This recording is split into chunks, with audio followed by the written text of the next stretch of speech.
Hey everybody, it's Mark Arnstein, Remax Hallmark, and of course livingnorthtoronto.com. This is our latest vlog, and today we're going to give you a quick mortgage update with our very good friend, Mr. Peter Puzzo from Dominion Lending Top Producers.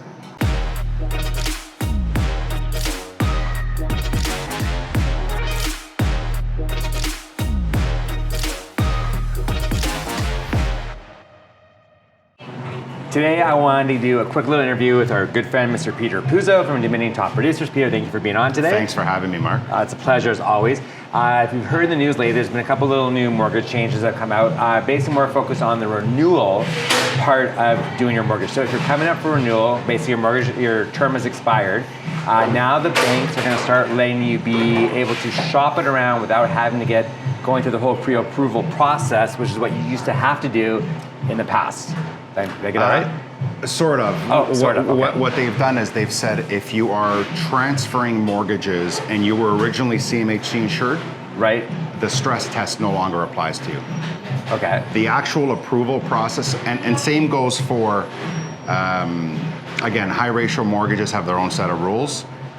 Not going to be very relevant probably in Toronto because of the price of homes, but they've made it easier for mortgages that were originally CMHC insured to transfer to different lenders just to have a competitive balance in the market. Okay. But if you've got a conventional mortgage, the rules will be pretty much the same. Okay. This week I'm going to a really awesome real estate conference with Richard Robbins, and one of the guys who's going to be there is Benjamin Tal, who's going to be talking on the economic update and the forecasting, and all of this is going to be focused around mortgage rates and where they're going. Where do you see things going at this point? Benjamin Tal is my favorite economist by far, and he has been. We used to have access to CIBC quarterly. We'd have breakfast with him, and he was the best. Right. Fantastic sense of humor, puts things in layman's terms. So he's bang on quite often. I agree. He thinks rates are going to come down. I agree. The most recent inflationary numbers were favorable. Yeah. 3.1, I think? Yeah. Came in slightly below expectations. The bond market reacted favorably, so we saw fixed rates come down a bit, 20 basis points or so.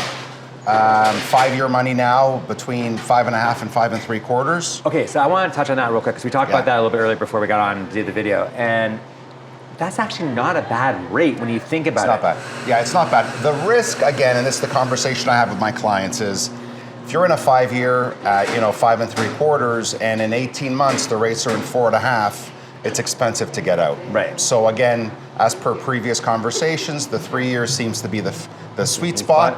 I do believe that we're going to start having variable rate mortgage conversations again in the very near future, if not now, because I do believe the Bank of Canada's next move will be down. Down, right. Okay. So, but again, I want to harp on that 5-year for 1 second because, like, I always say to people, like, when I got my first mortgage, like, I'm old, in 97, okay, so it's going back quite a few years.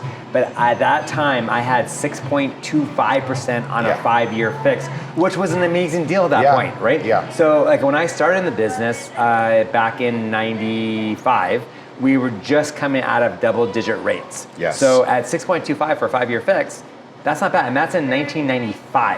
Yeah. So if you look at it from a historical standpoint, it's actually not that bad. It's that we've been spoiled for so long with money being so cheap, right? And again, the other side of the argument is always going to be the value of the properties, and the mortgages we have today are greater than they were back then. But I get it. I mean, 5.5% is not expensive money. No. But we were in a low rate environment for a long time, and then COVID, just exaggerated that even further. But you're right, those are not realistic numbers.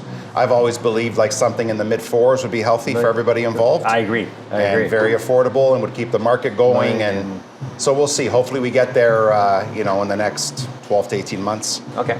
Now, going forward with pre-approvals and getting your mortgage documents, everything in place, give me the top 3 things that you got to be doing if you're a buyer today or if you're refinancing, what you need to have to be organized to get the best possible rate.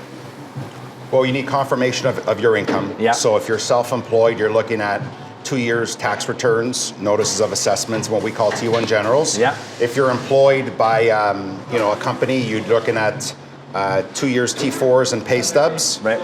You want to have your current mortgage particulars handy, mortgage statement, property tax bill, and then just be ready to fill out an application. It's pretty seamless. Everything today is automated, so we're pretty quick at turning it around. And I guess you're probably fairly happy to help someone do that, right? We are. Because that's what you do. That's what we do. Exactly. That's why we're here. Okay, so if someone wants to reach out and contact you, what's the best way to do it?